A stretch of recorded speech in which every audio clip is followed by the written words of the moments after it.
తాజాగా మంత్రి అప్పలరాజు మాట్లాడుతూ 14 ఏళ్ళు ముఖ్యమంత్రిగా పనిచేసిన చంద్రబాబు నాయుడు ఏం అభివృద్ధి చేశాడు ఉత్తరాంధ్రకని క్వశ్చన్ చేయడం జరిగింది. దాని మీద మీ అభిప్రాయం? ఒకటి, అప్పలరాజు గారు, సిదిరి అప్పలరాజు గారు, ఈయన మత్స్యశాఖ మంత్రి. నువ్వు ఒకరిని ప్రశ్నించేటప్పుడు నువ్వేం చేస్తున్నావో కూడా కాస్త చూసుకోవాలి కదయ్యా అప్పలరాజు గారు. ఎందుకు ఈ మాట అనాల్సి వస్తుందంటే అప్పలరాజు గారు, మీరు మత్స్యశాఖ మంత్రిగా ఈ రాష్ట్రంలో మీరు సాధించిన విజయాలు ఏంటి అంటే ఒక్కటి కూడా చెప్పుకోలేరు. ఏ రోజన్నా మీ శాఖ గురించి రివ్యూ పెట్టారా అంటే లేదు. మీరేం చేశారు? మీ పలాస నియోజకవర్గంలో తెలుగుదేశం పార్టీ కార్యకర్తలపైన అక్రమంగా కేసులు పెట్టడం తప్పితే నువ్వు సాధించింది ఏంటి అని నీ నియోజకవర్గ ప్రజలు, అదేవిధంగా రాష్ట్రంలో ఉండే మత్స్యకారులు నిన్ను నిలదీస్తూ ఉన్నారు. రెండోది, నువ్వు పెద్ద పెద్ద మాటలు మాట్లాడుతూ చంద్రబాబు నాయుడు గారి గురించి మాట్లాడే స్థాయి నీది కాదు. నీ జిల్లాలో ఉత్తరాంధ్ర శ్రీకాకుళం జిల్లాలో ఒకప్పుడు తితిలి తుఫాన్ వచ్చినప్పుడు అక్కడ అండగా నిలబడి అక్కడ వాళ్ళని ఆదుకున్న వ్యక్తి ఎవరంటే చంద్రబాబు నాయుడు గారు. ఆ రోజు నువ్వెక్కడున్నావు? మీ నాయకుడు జగన్మోహన్ రెడ్డి ఎక్కడున్నాడు? దానికి సమాధానం చెప్పు. ఈరోజు ఉద్దానం కిడ్నీ బాధితులకి అండగా నిలబడింది ఆనాటి ముఖ్యమంత్రి చంద్రబాబు నాయుడు గారు. అదేవిధంగా శ్రీకాకుళం జిల్లాలో అభివృద్ధి, బడుగు బలహీన వర్గాల్ని ప్రోత్సహించింది చంద్రబాబు నాయుడు గారు. ఉత్తరాంధ్ర పరిపాలన రాజధాని ఇస్తే దాన్ని కోర్టుకు వెళ్ళి అడ్డుకున్న ద్రోహి చంద్రబాబు నాయుడు గారు అని మంత్రి అప్పలరాజు గారు అంటున్నారు. దీనిపై ఒకటి, ఈ అప్పలరాజుకి ఇంకేం పని బాట లేదండి. ఏమన్నా అంటే చంద్రబాబు నాయుడు గారి పైన పడే అడుస్తాడు. అదేవిధంగా ఉత్తరాంధ్రకి పరిపాలనా రాజధాని నువ్వు చెప్తూ ఉన్నావు. మీ జగన్మోహన్ రెడ్డికి ఉత్తరాంధ్రని పరిపాలనా రాజధాని కాదు చేసింది. జగన్మోహన్ రెడ్డి ఉత్తరాంధ్రని గంజాయి క్యాపిటల్గా మార్చాడు.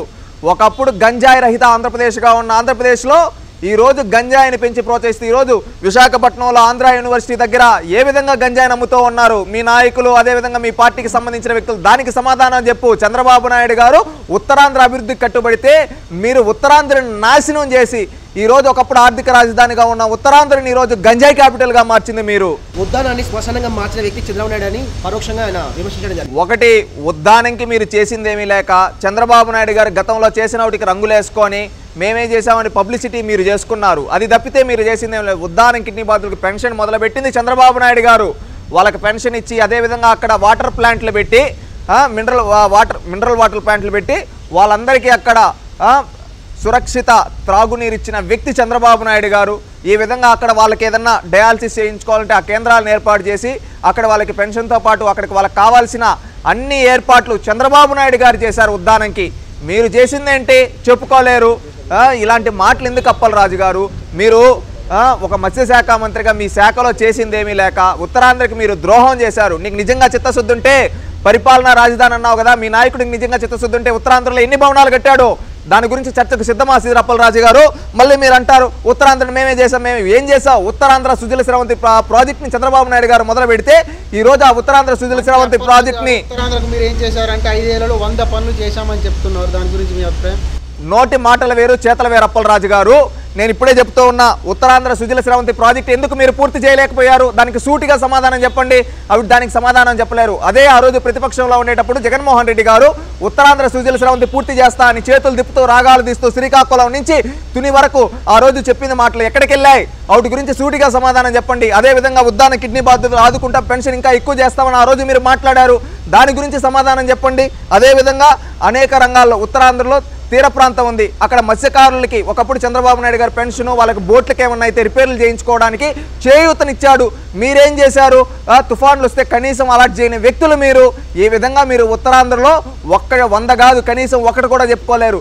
చెప్తే ఇంకా 100 అబద్ధాలు చెప్తారు కానీ ఒక్క నిజం కూడా మీరు మాట్లాడలేరు. రా కదలిరా సభలకు ఉత్తరాంధ్ర చూస్తే ప్రజలు వెలవెలబోతున్నారని, సభలకు ఎవరు రావడం లేదని కూడా ఆయన పరోక్షంగా విమర్శించడం జరిగింది. ఒకటి, రా కదలిరా అని పిలిపిస్తే శ్రీకాకుళం జిల్లా, విజయనగరం జిల్లా, విశాఖపట్నం జిల్లా, ఉత్తరాంధ్ర మొత్తం ఊవెత్తున ఎగిసి వచ్చింది చంద్రబాబు నాయుడు గారు రా కదలిరా అంటే.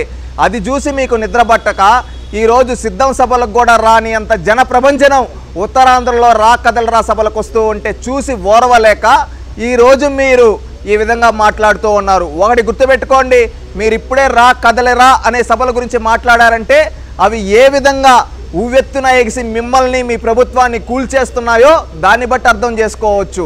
మీరు ఇంకా సిద్ధం సభలు పెట్టి బస్సులు పెట్టి అదేవిధంగా 100 కోట్లు ఖర్చు పెట్టినా కానీ జనాలు రావటం లేదు. కానీ చంద్రబాబు నాయుడు గారు రా కదలిరా అని పిలిపిస్తే స్వచ్ఛందంగా కొన్ని లక్షల మంది రా కదలరా బహిరంగ సభలకు వస్తున్నారు. వాళ్ళు ఎందుకు వస్తున్నారో తెలుసా?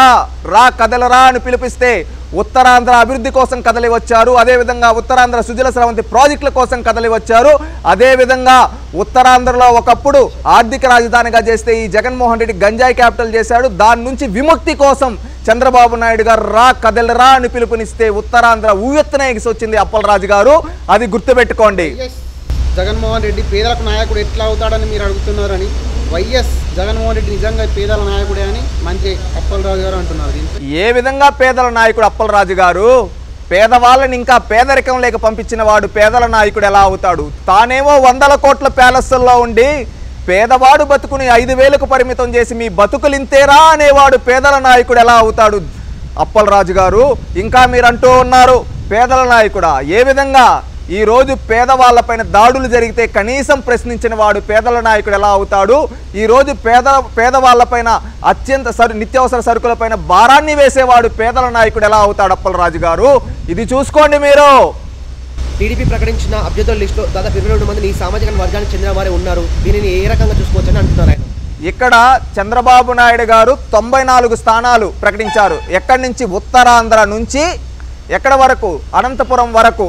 ఈ విధంగా అక్కడ ప్రకటించిన అనేక నియోజకవర్గాల్లో అక్కడుండే సామాజిక సమీకరణాలను బేస్ చేసుకొని ఇచ్చారు. అంతేగాని మీ నాయకుల్లాగా తన సొంత సామాజిక వర్గానికి అప్పనంగా పెట్టలేదు. నువ్వు అంటూ ఉన్నావు ఈరోజు సామాజిక న్యాయం గురించి.